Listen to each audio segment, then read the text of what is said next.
Assalamu alaikum everybody, I'm back today with a jumbo king prawn bhuna recipe. For this we'll need half a cup of oil, 2 teaspoons of chopped garlic and ginger. We'll need 1 small onion. I blended this with some water. 1 small onion finely sliced.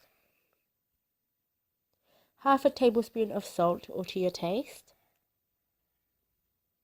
Chopped coriander, this is optional but I use it in my base and for garnishing.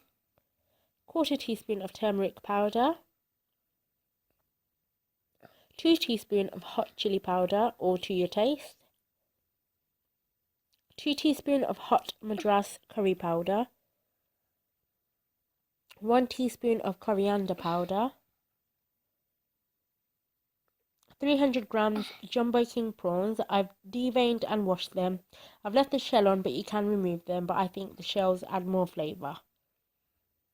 Now, to a pan of hot oil, you want to add in your garlic and ginger and give that a stir until it browns.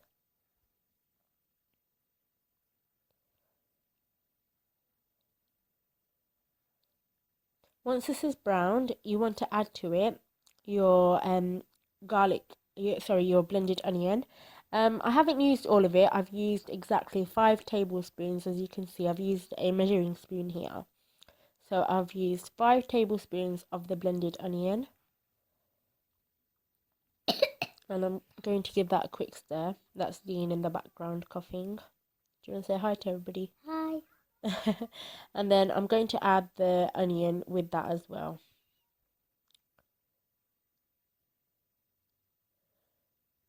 Now what you want to do is just give this a good stir with the salt and a bit of the coriander. And then once it's stirred, you want to cover it and let that cook.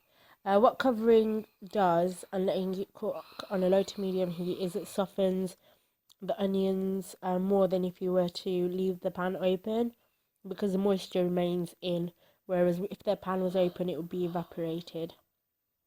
So after about 25 minutes, the onions have gone soft and the oil has released. I'm just scraping down the sides here because that contains lots of flavour. So I've added the turmeric and then the chili powder. And then the curry powder goes in. And finally the coriander powder. And then you want to give this a good stir.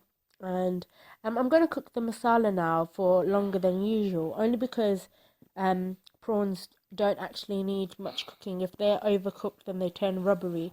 So I'm going to cook the masala for about 10-15 minutes. It's called bhunifying. You want to bhuna the process.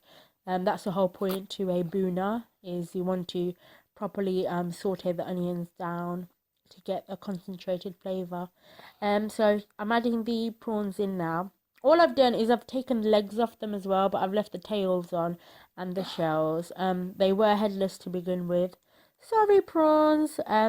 It was very, very gory taking the legs off, and I actually apologise to every single king prawn I've got there. Now I'm just coating them in the masala, and then I will cover this and cook it initially for about 2 minutes.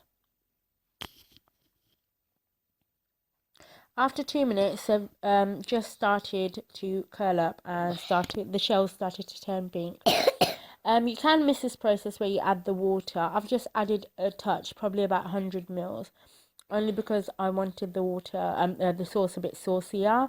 You can completely miss that and leave the sauce really, really bhunified.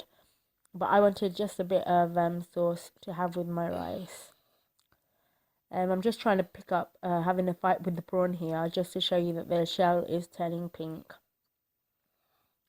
I'm going to cook this uncovered now for about 5 minutes.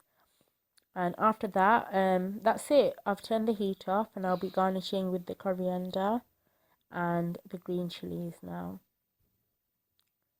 As I said, you can obviously cook it further if you want a more thicker sauce, but I like a bit of a thinner sauce with my bhuna, only because I think the prawn flavour is really, really concentrated and I love it. Prawn's actually one of my favourite.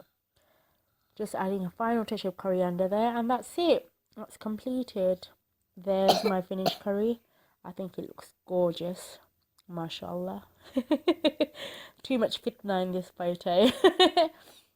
And thanks for watching, guys. Please like, subscribe and share. My Instagram is at the traveling _undal.